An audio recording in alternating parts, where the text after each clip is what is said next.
You uploaded your safety program to ISNetworld, and it came back with a list of deficiencies.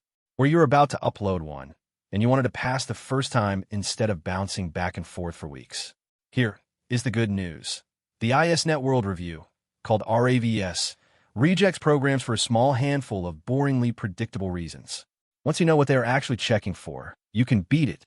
Let me show you exactly what ISNetworld wants. First, what RAVS actually is. It stands for Review and Verification Services. These are trained reviewers at ISN who manually read the written safety programs you upload and score them against your hiring client's requirements. And this is the mindset shift that matters most. RAVS is a content check, not a formatting check. They are not judging whether your document looks professional. They're checking whether specific required content is present. And here is the rule that trips everyone up. A reviewer cannot give you credit for anything that is not literally written on the page.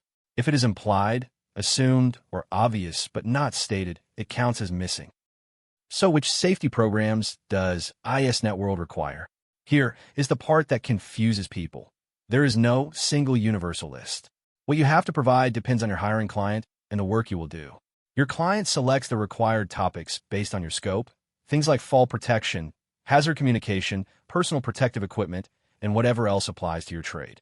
A roofer and an electrician will get different required lists. You can see exactly which topics you owe inside your ISNetworld account. Each required topic then has to appear in your written program with the specific elements the RAVS protocol looks for.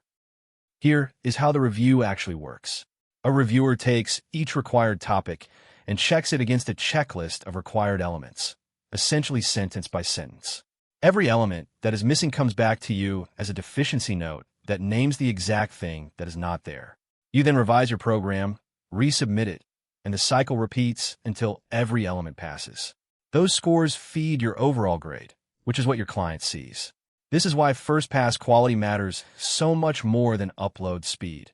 Every miss restarts the clock, and each cycle takes days. Now the most useful part of this video. RAVS rejections are boringly consistent, and it is almost always one of 5 things. Number 1, the program never states who is responsible for an element. Number 2, a training requirement is there, but it is missing its frequency, how often the training happens. Number 3, the program never actually names your company. Number 4, an element is implied, but never explicitly written out. And remember, implied does not count. And number 5, the uploaded manual simply lacks the topic entirely. A roofing manual with no hazard communication section is a classic. Fix these 5, and you have eliminated the vast majority of RAVS deficiencies before you ever hit submit. This is exactly why the free template you found on Google gets returned.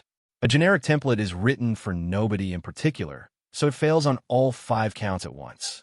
It does not name responsibilities because it does not know your company. It is vague on training frequency and record keeping. It never carries your company name, and it is built for a generic contractor, not your trade. So it is missing the specific elements your client switched on. Reviewers see hundreds of these, and they reject them fast. A polished-looking template is not the same thing as a complete one. So what does a program that passes on the first upload look like?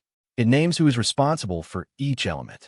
It states explicit training frequencies instead of just saying training happens. It has a dedicated section for every required topic with real, hazard-specific procedures rather than filler. It ties those procedures to the actual OSHA standard that applies, and it covers record keeping.